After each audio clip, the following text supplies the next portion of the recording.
after school at a job that pays $4 an hour. She's accepted a job that pays $8 an hour as a library assistant working Y hours a week. All right, she's going to work both jobs. She's able to work no more than 15 hours a week due to school commitments. Yeah,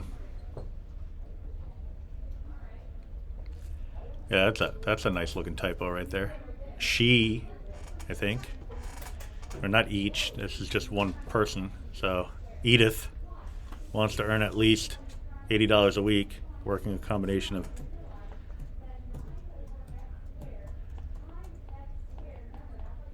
Edith wants to earn at least $80 a week, working a combination of both jobs. All right, so we want a system of inequalities that can be used to represent the situation. In order to do that, we need to define our variables first. All right, so let x, they told us this, but we would have to do it anyway. So let x equal number of hours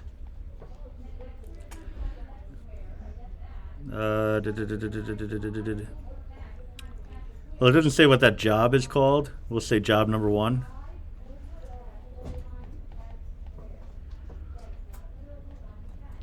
And y would be the number of hours at job 2, which is the library assistant job.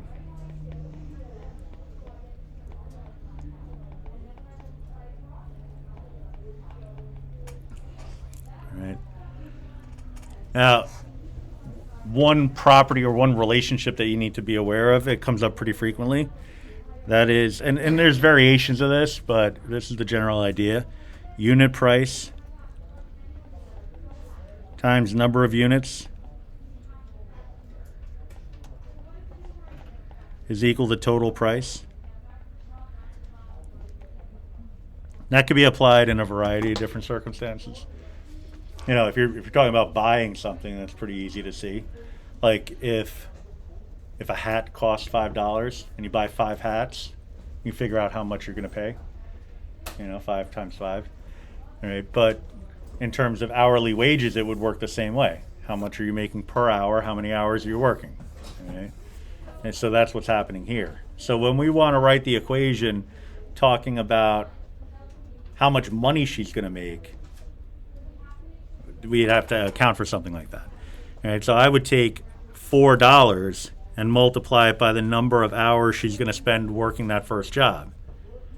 All right, that'll give me the total amount of money that she'll earn working that first job during the course of a week. All right. The other job pays $8 an hour, so I would add to that 8y.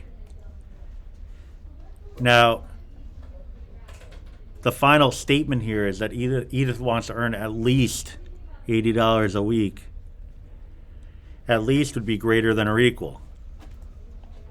All right, so that's our at least. All right, so her target number is 80, but she'd be happy if she got more than 80. If she got less than 80, then maybe she can't pay her bills. You don't know what she's doing this for. All right. So the other piece of information is that she's able to work no more than 15 hours a week. All right, she's able to work no more than 15 hours a week. And that makes sense. You only got so many hours in a week. If she's going to school, then, it's only limited to after school and weekends. So we're looking at X, which represents the number of hours for job 1, and Y represents the number of hours at job 2, or the library assistant. That can't be more than 15 hours a week. All right, so that's less than or equal to 15. All right, no more than can also be stated in different ways, so you got to be careful about the language of it. All right, but that's no more than. That's the same as saying at most. All right, so if a question said at most 15 hours, they'd be saying the same thing.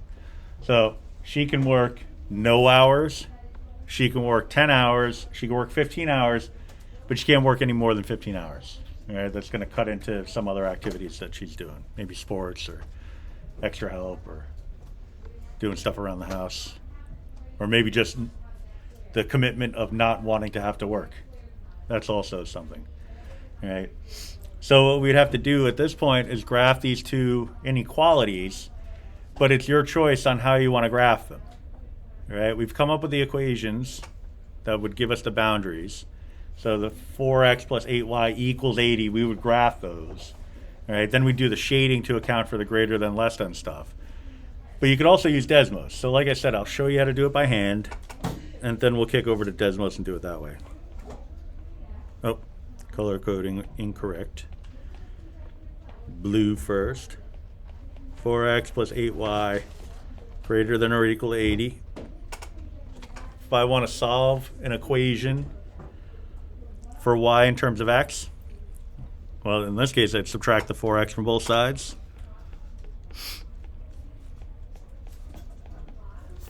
All right, so an inequality we're going to treat like an equation. So we do everything, properties of equality that would make sense.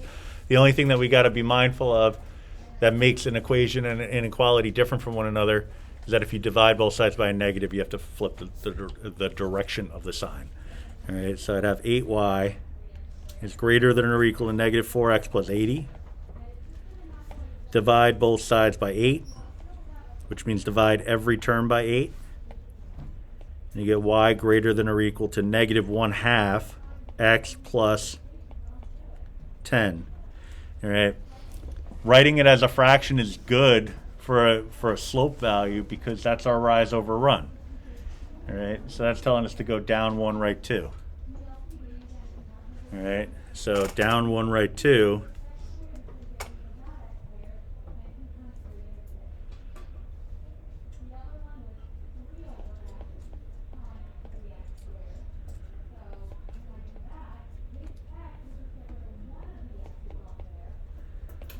So down 1, right 2 is how we're going to account for the slope.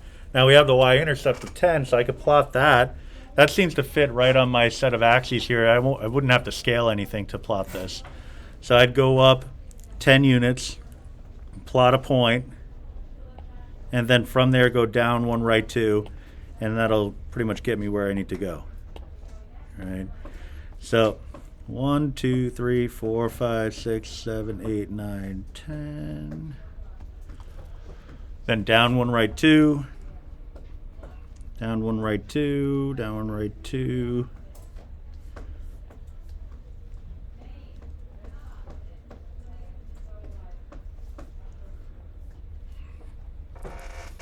I almost regretted not scaling it. It just barely fit. All right, this is greater than or equal, so I'd do a solid line. If it were just a greater than, I would do a dash line. All right. So we have that one. Now I want to write the equation of this line. I need to label everything. So this is y equals negative 1/2 x plus 10.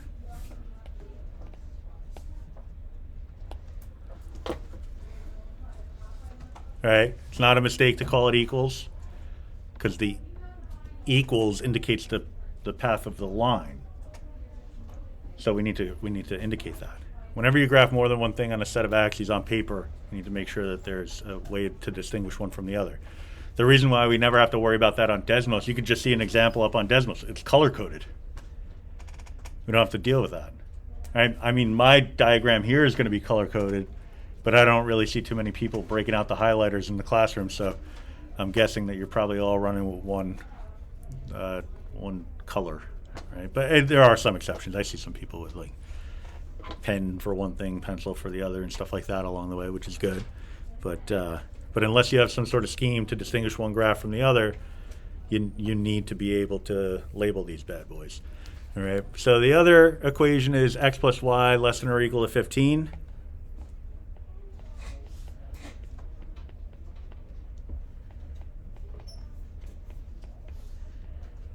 Subtract the x from both sides.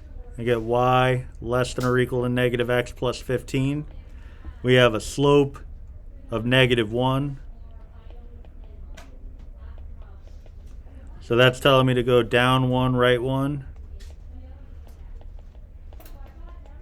All right, and the reason we could say that is because a negative 1 is the same as saying negative 1 over 1.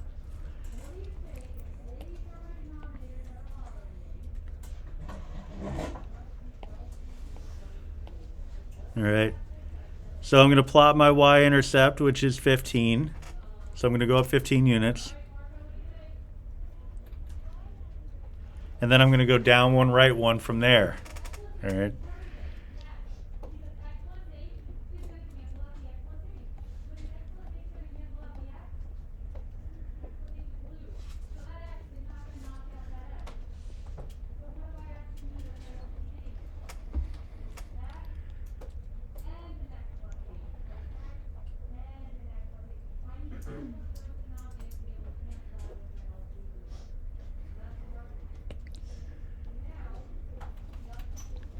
A little out of whack, but make that work. If you miss a point by a little bit, just make the point bigger.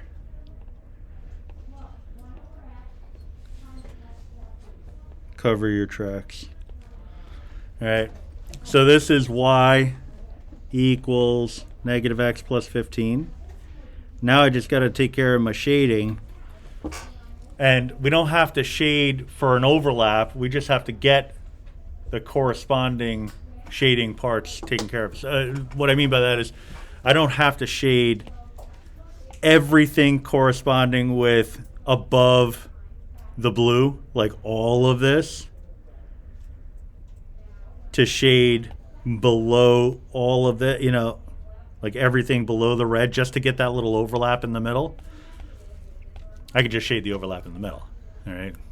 So in order to do that, you kind of have to sort of reason it out, sometimes even talk it out.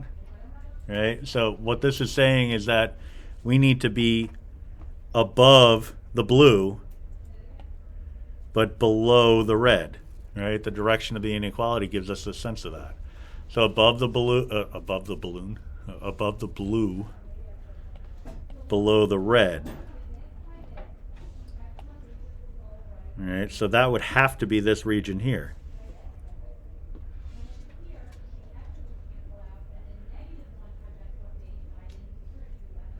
So that little corridor there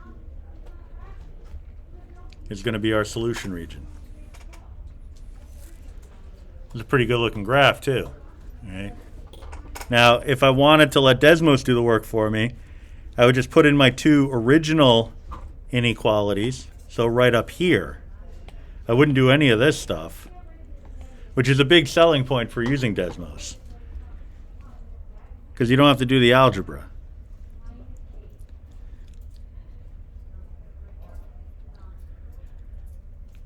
But a drawback is you have to get the right zoom on the windows and all that stuff. Like it's got to look like it's supposed to look. All right. So I got to zoom out a little bit, and I only really want to focus in on the first quadrant. And the reason why the first quadrant makes sense is because the x values represent the number of hours at job 1, and the y values represent the number of hours at job 2. We don't expect those numbers to ever be negative. I can't think of any circumstance in which it would make sense for any of those numbers to be negative. So I would want my graph to only focus on the first quadrant. All right. So we have our graph, whether it's Desmos or otherwise. Now, if I want to determine, in part C, determine and state one combination of hours that will allow Edith to earn at least $80 per week while working no more than 15 hours, anywhere in that little purple shaded region will get the job done. All right? So I just need to come up with, they just said one combination of hours. So I just need to get one ordered pair, one coordinate in this purple shaded region. All right. So maybe, the first job is, we don't know what that one is, but the second one is the library assistant, pays a little bit more. Maybe she doesn't really like that job. Maybe she doesn't want to really do too much of the library assistant job. So she wants to have as low of a Y value as possible while still meeting her goal. All right, so I would look at something over in this neighborhood maybe. And maybe I'll grab this point right here. That's not a bad point, because then I'd look at that and say, all right, well, I can work a whole lot of hours at my primary job and only a few hours at the job I don't really like, and that'll get the job done. All right. So, but you could pick anything. I'm just kind of being a little difficult about it. 1, 2, 3, 4, 5, 6, 7, 8. So 8 hours at one job, and then 1, 2, 3, 4, 5, 6.5 hours at the other.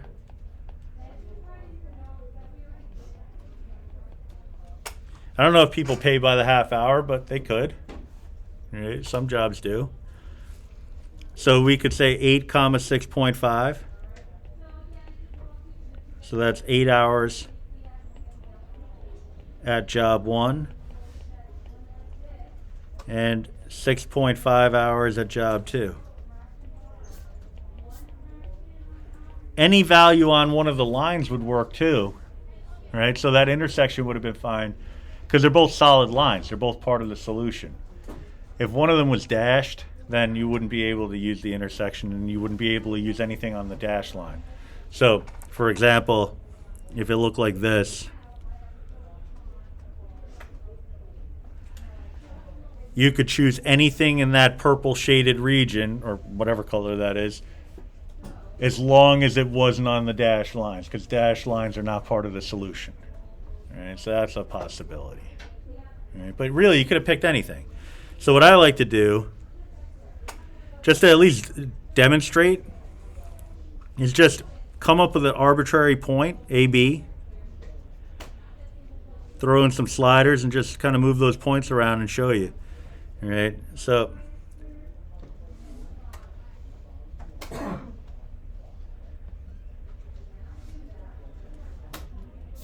it's locking on me.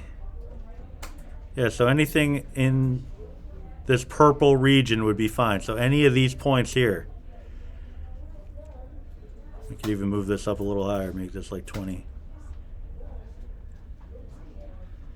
All right, so any of these points, I can move it over. Any of these points. Any of these points. You get the idea. Anything in this darkened region here. All right. But you could even have like some really funky decimals along the way. Like 3.8 and 8.8. There's nothing wrong with that. All right. We don't know the rules of the game here, so it's possible. All right, but that's something that could be meaningful. All right. So that's how you handle